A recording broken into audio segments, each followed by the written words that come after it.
व्रत करने वाले लोगों की आयु बढ़ती है, उम्र बढ़ती है, स्वास्थ्य को तो लाभ प्राप्त होता ही है। व्रत करने वाले लोगों को कभी श्वास की बीमारी नहीं हो सकती, उन्हें कभी ऑक्सीजन के सिलेंडर की जरूरत नहीं पड़ती, उनकी श्वास ऑटोमेटिक पूरी होती है। व्रत का प्रभाव है। जहां भगवान को प्राप्त करने के लिए कई साधन वर्णित किए गए हैं, उसमें व्रत को, उपवास को प्रमुख रूप में लिया गया है।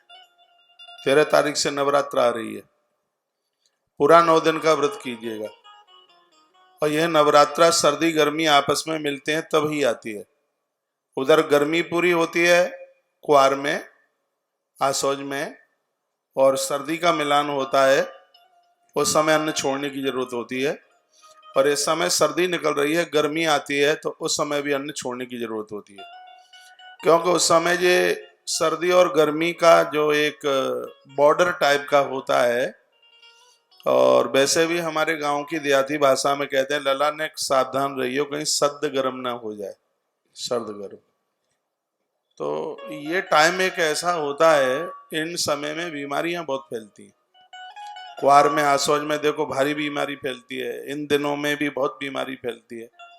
देखो अभी तक सब ठीक ठाक था बिल्कुल, अब कोरोना फिर, और पिछले साल भी इन्हीं दिनों में, क्योंकि ये टाइम ऐसा होता है, ये सर्द और गर्म जब ये आपस में मिलते हैं तो उस समय रोग अपनी चरम सीमा में होते हैं। और ये महीना 1.5 महीना बहुत सावधानी से निकालने की जरूरत होती है। आज ही तो मैं मंगलवाणी में बोल रहा था, हल्दी, सौंठ और आंवला, तीनों का काढ़ा बना करके रोजाना पियो, तीनों डाल लो, बुरादा बना लो उसका पाउडर, और ये डाल करके, पिसी हुई हल्दी में रंग आता है, वह हल्दी का काढ़ा बनाइए जो ऐसी गांठ टाइप की आती है, अपने हाथ से दौचिए, फोड़िए उसको।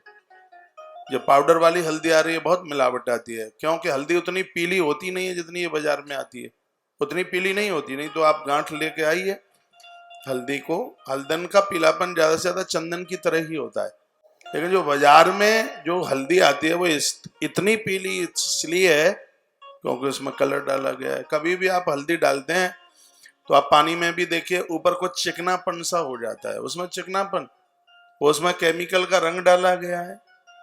इसलिए पहले के लोग बड़े होशियार हुआ करते थे, नमक भी वो साबुत डालते थे।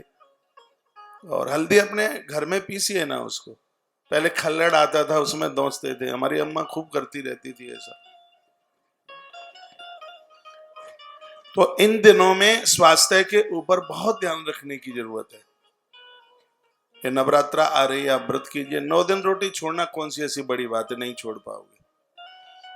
9 दिन छोड़ करके फिर 27 दिन की खा लीजिए इकट्ठा, वो तो करते ही है। फिर पूरी कसर 11 करने वाले द्वादशी को थाल भर के चावल खींचते हैं, और फिर सुबह से ही पाम बजाएंगे, तो पता नहीं कल हमने एकादशी करी है, ऐसा लगता है कि धरती हिला देता, गिरिराज उठा लिया एकादशी कर ली, सुबह से ही चिल्लाएं।